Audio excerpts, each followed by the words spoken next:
You didn't even let the first question get asked. You knew what it I was knew going to what it be. was. Yeah. You've named your starting quarterback. How did you land on Bryce Underwood?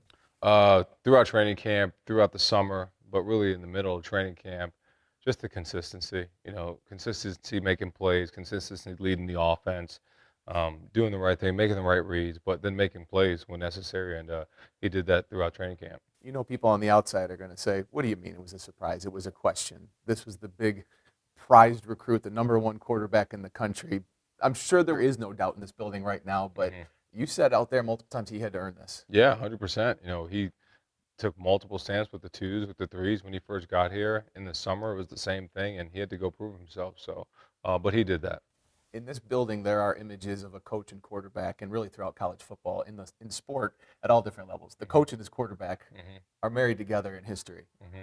This really now is your guy. You're tied to him. He is very young. He's not just a freshman. He's young for a freshman. Yeah. Are you prepared to walk hand in hand with this guy for Michigan football for years to come now? Yeah, absolutely. Very excited about him, his progress. But him as a young man is really the coolest thing about him, and how he goes about his business, what he does. We got a schedule for him of everything he does on a daily basis, and ready for him to take the reins. Can you take us back to the roots of your guys' relationship on a football sense, of us standing here after 5-5 and you're not sure the direction of the program? Maybe you were, but most people outside weren't. All of a sudden, you guys rattle off 2 wins, get Bryce to commit. Yeah. The roots of the relationship between Bryce Underwood and Sherrone Moore in this program. How did you guys get him here? Yeah, I mean, really, I've known him since he was like 16, 15 years old for a long time, since, recruiting the state and being around him. So there's been a relationship there, but really, we really dug into it when, we started re-recruiting him and get him back here and say, hey, we want this guy to be a part of our program. And I just remember sitting in my office, it was just me and him, and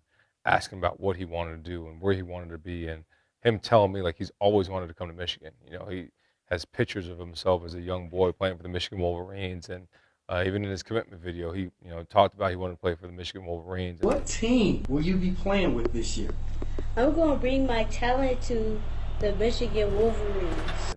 And that was something that he's always wanted to do. His family's always wanted him here. So it was just building that back up and making sure and understood that we want him here as well, and understand the pressure about being a Michigan quarterback and being the quarterback at Michigan, and he wanted all of it. So it was an easy fix, an easy thing to do. It comes with a lot to be the quarterback of Michigan. Also comes a lot with being the head coach of Michigan. You have a full year under your belt. How much have you changed? How much have you grown in that year, Coach? Yeah, grown a lot. Obviously been through adversity and the things in the games that we lost, and we call them lessons, not losses. And there was a lot of lessons last year that we didn't want, but were needed. And as a staff, as a culture, as a team, we really learned from them all. So learned a lot about it, and learned different ways to fix it. And I think we're in a better place. You guys finished with the win over Ohio State in their building. You beat Alabama with a lot of the guys that are going to be playing big roles in this year's team, winning a bowl game. How much do you still feel the remnants of that success leading off this year in 2025? You know what? I think it was great confidence builders for our young guys, but like we're talking about today, and can't worry about what happened yesterday. And it was great momentum leading into what was the spring and winter, but we know this is a brand new year, brand new season, and everything changes. So, but it gave our guys confidence to know, like, when we play the right way, what we can be. All right, I got to give love to the defense. Yeah. Because you guys lost a couple of first rounders on that defensive line. You lost your sack leader in the draft. There's so much turnover, especially just for the last 2 years. But the whispers aren't that quiet around here. It's almost like a shouting of, this defense is the real deal, and there's depth across the board. Can this defense somehow be better despite losing such top talent? Yeah, I think so. Deeper. Just when you lose, you can't replace Mason Graham and Kenneth Grant.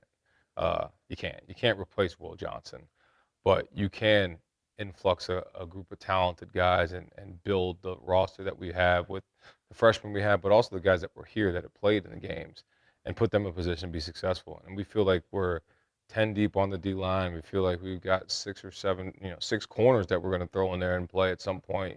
The linebacker group might be as talented as any linebacker group in the country. So we feel like that's a great unit, and Coach Martindale and that defensive staff has done a great job of moving pieces around throughout camp to make sure they can all show their abilities and make us successful. Good luck this week. Thank Have you. fun. Thanks for your Appreciate time. it.